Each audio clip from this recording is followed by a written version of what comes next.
हाय दोस्तों, देव क्लास में आपका स्वागत है।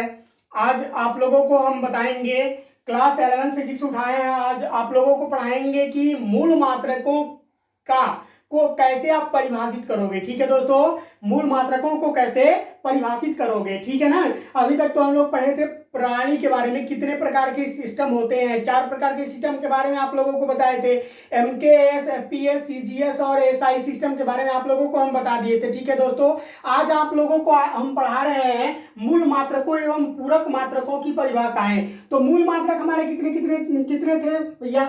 पहला था आपका 1 metre, kilogram, second, ampere, kelvin, candela और मोल था। ठीक है ना।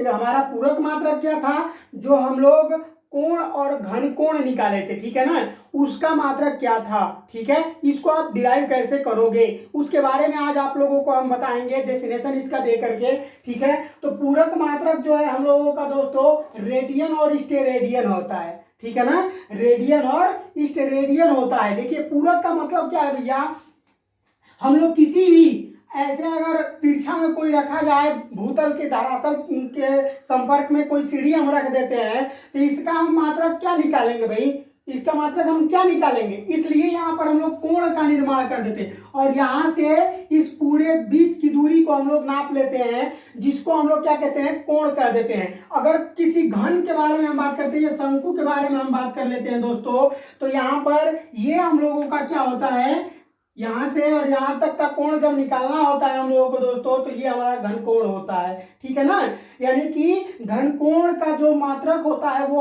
होता है स्टेरेडियन। इसीलिए इन दोनों को पूरक मात्रक कहा जाता है और ये 7 जो है हम लोगों के वो मूल मात्रक के अंतर्गत आते हैं। ठीक है दोस्तों, तो इन्हीं को हम परिभाषा के अनुसार आप लोगों को लाइन बाई लाइन बताते जा रहे हैं दोस्तों, आप इसको नोट करते जाइएगा। ठीक है, आइए हम नोट करते हैं। ठीक है ना, एक मीटर को आपको डिफाइन करना होगा। तो 1 मीटर को डिफाइन करने के लिए आप क्या बताओगे कि सन 1983 ईस्वी में यह बताया गया था कि 1 मीटर वह दूरी है, 1 मीटर वह दूरी है जो प्रकाश निर्वात में 1 सेकंड के 29,97,458 भाग तय करता है। मतलब इतना भाग तय करने के बाद हम लोग क्या निकालते हैं, 1 मीटर की दूरी को माप लेते हैं। ठीक है दोस्तों, इतना भाग हम लोग 1 सेकंड में जब तय कर लेते हैं प्रकाश चाल में, तो इतना भाग तय जब हम कर लेते हैं, निर्वात में प्रकाश की चाल जो है तय करती है 1 सेकंड में, तब जाकर के उतनी दूरी हम लोग क्या करते हैं, 1 मीटर मापते हैं। ठीक है ना, कहने का तात्पर्य मेरा ये है दोस्तों कि जो प्रकाश है वो निर्वात में इतनी दूरी तय करती है 1 सेकंड में, वही हमारा 1 मीटर कहलाता है। ठीक है ना, समझ में आया। प्रकाश जो है निर्वात में, हम लोग पढ़ते हैं ना, प्रकाश की चाल निर्वात में कितनी होती है, 3 × 10⁸ मीटर प्रति सेकेंड होता है। ठीक है ना, तो वो उतना ही दूरी जो है कि 1 सेकेंड में ये इतनी दूरी तय करती है। आई बात समझ में, जब इतनी दूरी तय करती है तो उसको 1 मीटर माना जाता है। ठीक है ना, उसी को 1 मीटर माना जाता है। आइए अब हम किलोग्राम के बारे में बात करेंगे। ठीक है, किलोग्राम क्या है। ठीक है दोस्तों, तो देखिए अब 1 किलोग्राम को यदि आपको डिफाइन करना होगा तो 1 किलोग्राम को आप डिफाइन कैसे करोगे। कहोगे कि सर जी बहुत बड़ा बड़ा बता रहे हैं परिभाषा। देखिए दोस्तों, अगर इसको हम कितना भी शॉर्ट कर दें फिर भी आपको उतना बताना होगा, क्योंकि ये भाई आपका पूरा बिल्कुल मिनिमम पॉइंट है। ठीक है ना, बहुत छोटा से छोटा ये पॉइंट है। आप ये भी डायरेक्ट बता सकते हो कि सन 1989 में सेवरिस नामक ग्राम में स्थित अंतरराष्ट्रीय माप तौल ब्यूरो में रखा गया प्लेटिनम और इरिडियम से द्रव्यमान को लिया गया है, जो इतना घन सेंटीमीटर पानी का द्रव्यमान 1 किलोग्राम होता है। ठीक है ना, आप इतना भी बता सकते हो दोस्तों, लेकिन हम लोगों को पूरा बताना अनिवार्य होता है। ये पूछता नहीं है, कहीं भी एग्जाम वगैरह में आपसे नहीं पूछेगा। ठीक है, लेकिन इसकी नॉलेज होना आपको जरूरी है। ठीक है ना, कहीं कहीं पूछ देता है, कभी कभी एग्जाम में भी पूछ देता है। कहीं आप जाते हो जेईई वगैरह मेंस के एग्जाम देने के लिए, तो वहां पर ये कभी कभी पूछ भी देता है आप लोगों से। ठीक है ना, कि 1 किलो द्रव्यमान में कितना घन सेंटीमीटर पानी का द्रव्यमान होता है, तो आपको ये मान याद करना पड़ेगा। ठीक है ना, कि 1000 पॉइंट 1000.0 0.28 घन सेंटीमीटर पानी का द्रव्यमान होता है। ठीक है दोस्तों, उसी तरह से इसका एक हम नोट बना दिए यहाँ पर कि परमाणुीय स्केल पर इसे एक स्केल द्वारा मापा गया, मतलब एक माप तौल के द्वारा जब मापा गया तो 1 किलो द्रव्यमान कार्बन 12 के, इसको दो रूपों में लिखा जा सकता है, इस तरह भी लिख सकते हो आप और यहाँ भी लिखे हम इस तरह से भी लिख सकते हो। तो कार्बन 12 के इतना परमाणु का द्रव्यमान होता है, जिसको हम लोग क्या कहते हैं दोस्तों, 1 किलोग्राम कहते हैं। ठीक है, अब आगे आते हैं हम लोग सेकंड पर। सेकंड को कैसे मापा जाता है, सेकंड को डिफाइन आप कैसे करोगे, ठीक है ना। सेकंड को नोट करिए आप लोग दोस्तों, आप कैसे परिभाषित करोगे। तो सेकंड को परिभाषित करने के लिए आप बताओगे दोस्तों कि सन 1967 में सेकंड के बारे में बताया गया था। ठीक है ना, सेकंड के बारे में यहाँ पर सॉरी दोस्तों छूट गया है, सेकंड के बारे में बताया गया था कि फर्स्ट व सेकंड समय अंतराल है, जिसमें फर्स्ट यानी प्रथम और द्वितीय वह समय अंतराल है, यहाँ पर वह छूट गया है। ठीक है दोस्तों, सॉरी माफ कीजिएगा दोस्तों, वह समय अंतराल है जिसमें सीजियम 133 परमाणु, ब्रैकेट में प्रकाश लिखा हुआ है, ठीक है ना, के इतना कंपन होते हैं। मतलब कि सीजियम 133 परमाणु में जब इतना बार कंपन होता है तो उसी को हम लोग क्या कहते हैं, 1 सेकंड कहते हैं या सेकंड कहते हैं। समझ में आया दोस्तों। किसी भी यानी कि किसी भी क्या सीजियम परमाणु के 133 सीजियम परमाणु, ये उसका परमाणु भार होता है, ठीक है ना, क्रमांक भी होता है। तो यहाँ पर ये इतना बार जब कंपन करता है तब जाकर के आपका क्या होता है, 1 सेकंड बनता है। ठीक है दोस्तों, 1 सेकंड बनता है। अब हम बात करेंगे एम्पियर के बारे में। डिफाइन कैसे करोगे, तो एम्पियर को डिफाइन करने के लिए आप लोगों को ये करना होगा दोस्तों कि सन 1967 में एम्पियर के बारे में बताया गया था कि 1 एम्पियर वह विद्युत धारा है जो निर्वात में परस्पर 1 मीटर की दूरी पर स्थित सीधे तथा अनंत लंबाई के 2 समांतर एवं नगण्य वृत्तीय अनुप्रस्थ काट के चालकों में प्रवाहित किए जाने पर प्रत्येक चालक की प्रति मीटर लंबाई पर चालकों के बीच इतना न्यूटन का बल उत्पन्न करता है। ठीक है दोस्तों, देखिए जैसे यहाँ पर 2 चालक हैं, ठीक है ना, ये दोनों चालक हैं और इनके ऊपर कार्य करने वाला बल, ठीक है ना दोस्तों, इनके ऊपर कार्य करने वाला जो बल है उसी का जो मान है वो इतना न्यूटन कार्य करता है। ठीक है ना, कितना, तो 2 × 10⁻⁷ न्यूटन का बल कार्य करता है, तब जाकर के आपका 1 एम्पियर उत्पन्न हो जाता है। ठीक है दोस्तों, 1 एम्पियर उत्पन्न हो जाता है। अब हम बात करेंगे केल्विन के बारे में। केल्विन को आप कैसे प्रदर्शित करते हो, तो केल्विन को तो कैसे प्रदर्शित करते हैं भैया, इसको डिफाइन कैसे करोगे। सन 1967 में केल्विन के बारे में बताया गया कि 1 केल्विन जल का त्रिक बिंदु के उष्मा गति का ताप का 1/273.16 भाग होता है, जिसको हम क्या कहते हैं, केल्विन कहते हैं। 273.16 भाग को ही हम लोग क्या कहते हैं दोस्तों, केल्विन कहते हैं। किसके बिंदु के, तो जल के त्रिक बिंदु। आपको यहाँ पर हम बता दें दोस्तों, जल का फार्मूला क्या होता है, H2O होता है, ठीक है ना।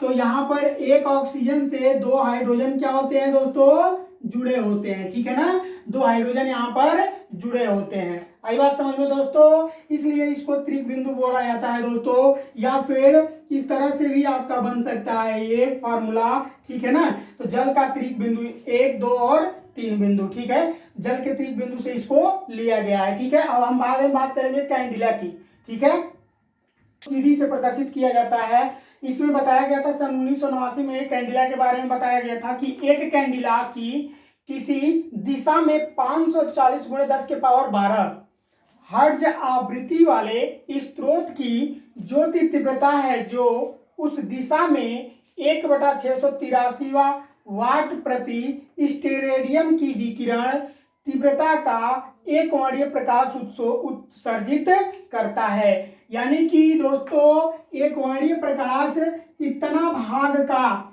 उत्सर्जित स्टेरेडियम के विकिरण से होता है, ठीक है ना, स्टेरेडियम से निकलने वाले जितनी भी विकिरण होती है, विकिरण मतलब किरण होता है, ठीक है ना, उसमें से निकलता रहता है अपने आप, उसको विकिरण हम कहते हैं। ठीक है दोस्तों, विकिरण से एक समान रूप में वो प्रकाश किरणें वहां से निकलती रहती है, तो उसी को हम लोग क्या कहते हैं, कैंडिला कहते हैं। क्या कहते हैं दोस्तों, कैंडिला कहते हैं। ठीक है ना। स्टेरेडियम की, यहां से नोट कर लीजिएगा कि 1/683 स्टेरेडियम की विकिरण तीव्रता का एक वर्णीय प्रकाश उत्सर्जित करता है, तो उसे हम लोग क्या कहते हैं, कैंडिला कहते हैं। ठीक है, कैंडिला कहते हैं। अब मोल लिखेंगे। ठीक है, तो हम लोग किससे प्रदर्शित करते हैं भैया, तो एम से प्रदर्शित करते हैं, कैपिटल एम से। ठीक है ना। देखिए इसको आप कैसे डिफाइन करोगे, बताया गया था सन 1971 में मोल के बारे में बताया गया था कि एक मोल पदार्थ की वह मात्रा है जिसमें उस पदार्थ के अवयवों की संख्या कार्बन 12 के यहां पर की कर लीजिएगा दोस्तों, छूट गया था, सॉरी, कार्बन 12 के 0.012 किलोग्राम में परमाणुओं की संख्या के बराबर होती है।